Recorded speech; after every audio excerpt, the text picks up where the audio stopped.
বর্তমানে সব জায়গায় ধর্মের রাজনীতি। ধর্ম নিয়ে যে নেতা রাজনীতি করে সে আসলেই অযোগ্য, আসলেই দুর্বল। আর সে সেটা ভালো করে জানে যে সমস্যার সমাধান নিয়ে রাজনীতি তার দ্বারাই সম্ভব না। তাই সে ধর্মটাকে সিঁড়ি হিসাবে ব্যবহার করে নিজের চেয়ারটাকে দখল করে রাখে। যখনই কোনো নেতা বলবে যে তোমার ধর্ম সংকটে আছে, তাহলে বুঝে নেবেন যে ধর্ম নয়, তার চেয়ারটা সংকটে আছে। সে কোনো সময় বলবে না যে তোমার স্কুল ইউনিভার্সিটির শিক্ষা সংকটে আছে, রোজগার সংকটে আছে, তোমার ছেলে মেয়ের ভবিষ্যৎ সংকটে আছে, এসব কোনোদিন বলবে না। সে শুধু বলবে তোমাদের ধর্ম সংকটে আছে।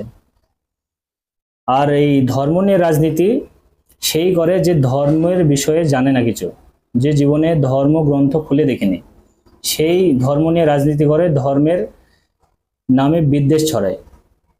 আর নেতা খুব ভালো করে জানে যে মানুষ নিজের ধর্মের সম্পর্কে জানুক না জানুক, বুঝুক না বুঝুক, কিন্তু ধর্মের জন্য মরতে এবং মারতে রাজি।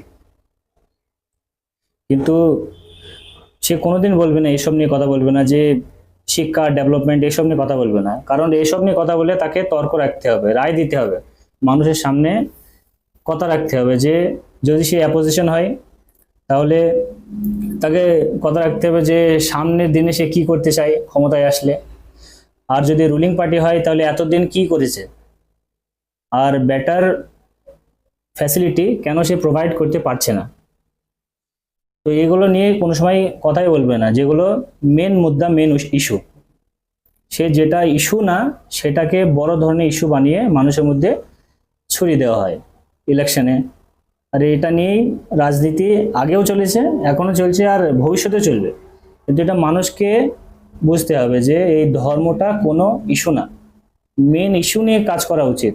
তাদেরকে ইলেক্ট করা হয়েছে, জিতিয়ে আনা হয়েছে মানুষের, সকল ধর্মের মানুষের কাজ করার জন্য। তাকে কোনো এক পার্টিকুলার ধর্মের ধর্মগুরু হিসাবে ইলেক্ট করা হয়নি, জেতানো হয়নি। তাকে সর্ব ধর্মের নেতা হিসাবে ইলেক্ট করা হয়েছে, জেতানো হয়েছে।